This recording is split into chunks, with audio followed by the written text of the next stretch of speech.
한국교회는 건물로서 교회를 강조합니다. 교회를 성전, 또 하나님이 집으로 생각하고 교회를 크고 멋지게 짓는 것이 하나님께 영광이 되고 또 그것을 채우는 것이 교회의 소명이라고 말을 합니다. 그래서 교회를 짓고 나면 꼭 헌당 예배를 드립니다. 하나님께 이 교회를 드린다는 것입니다. 교회가 하나님 것이라고 고백을 하지만 그런데 하나님 뜻과 무관하게 교회를 운영하고 있는 게 한국교회의 문제입니다. 교회의 원어를 보면 헬라어 에클레시아인데요. 에클레시아는 부르심을 받은 자들의 모임입니다. 즉 교회의 정체성은 모임, 사람들의 모임이지 건물이 아닙니다. 그럼에도 한국교회는 교회를 개척하면 건물을 먼저 세우려고 합니다. 또 물론 교인들이 늘어나서 교회를 증축하는 것은 어찌 보면 당연한 것일 수 있지만 교회의 재정과 맞지 않는 교회를 무리하게 건축합니다. 또한 교회를 멋지고 편리하게 지어야지 사람들이 많이 온다는 생각을 하기 때문에 교회를 지나치게 화려하게 또 크게 짓게 됩니다.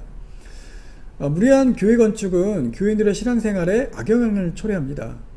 교회당 건축 과정에서 자금난에 시달리게 되면 헌금에 대한 설교가 많아질 수밖에 없고 또 그러면서 그 재정, 헌금을 채우는 것이 믿음이고 헌신이라고 교인들을 설득하고 헌금을 강요합니다.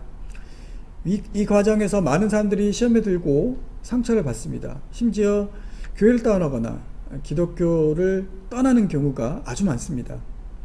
또한 교회 재정이 큰 위험거리로 전락하고 맙니다. 교회를 짓기 위해서 대부분의 교회는 빚을 집니다. 매년 교회 재정을 쓸 때 가장 먼저 고민해야 할 것이 교육이나 선교가 아니라 교회 빚 해결입니다.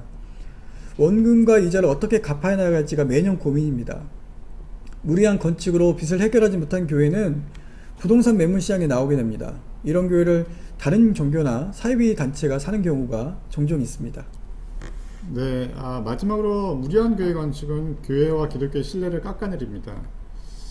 사랑의 교회는 공공도로의 지하점유에 대한 논란이 있었지만 그것을 감행해서 교회를 건축했습니다. 예배당을 크게 짓기 위해서 법을 어기면서 교회를 건축한 것이죠.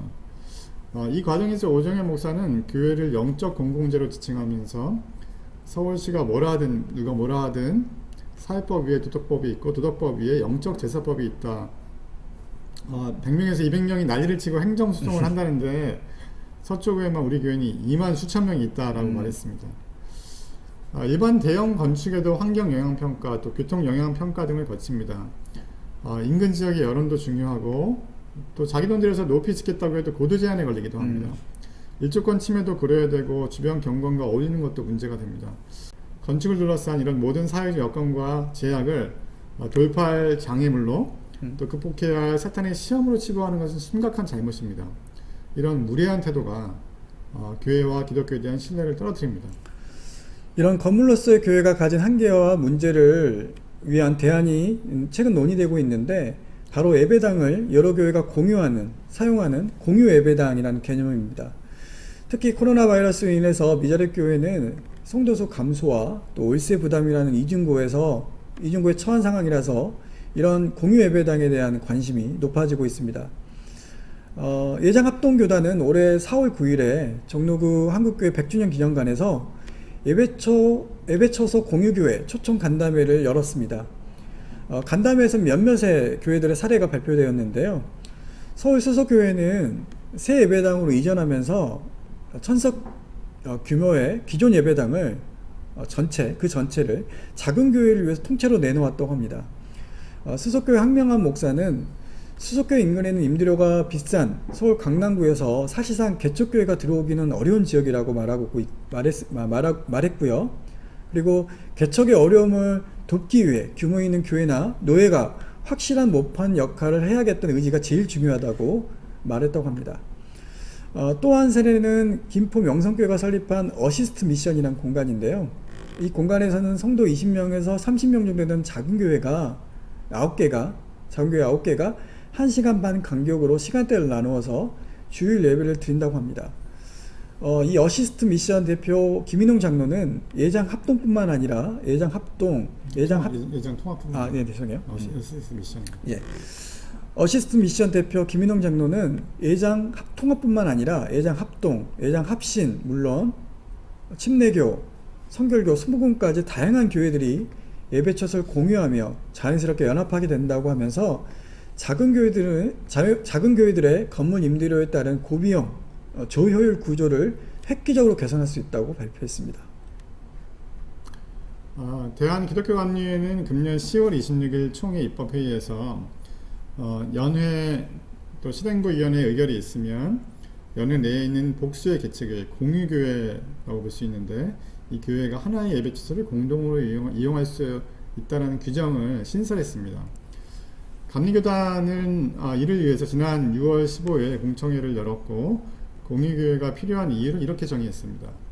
교회는 신앙공동체로 건물에 종속되지 말아야 하는데, 공유교회는 그런 면에서 의미가 있고, 비싼 임대료로 인해 교회가 본래 해야 할 역할을 감당하지 못하는 지점을 막을 수가 있고, 한 공간에서 다양한 목회를 실험하고 추구할 수 있다는 점에서 공유교회는 필요하다. 최근 공유경제라는 개념이 떠오르고 있습니다. 공유경제란 물품이나 서비스, 지식, 능력 등을 소유해야만 혜택을 누릴 수 있었던 과거의 경제활동과는 다르게 서로 대여해주고 빌려주어서 한정된 자원을 효과적으로 사용하는 새로운 그 경제활동 패러다임이죠.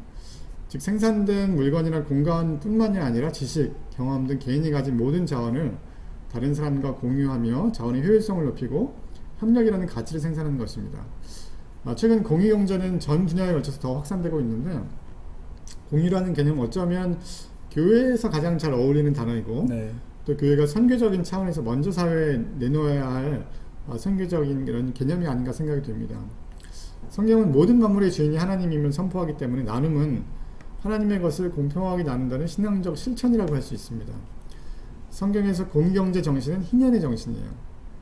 그리고 건물로서의 교회, 예배당의 주인은 하나님이십니다. 그렇다면 그 교회를 한 하나님을 예배하는 미자립교회, 개척교회와 함께 공유하는 일은 하나의 교회라는 교회론적인 차원에서도 아주 의미가 있는 것입니다. 네. 오늘 방송 여기까지입니다. 시청해주신 여러분 감사합니다. 감사합니다.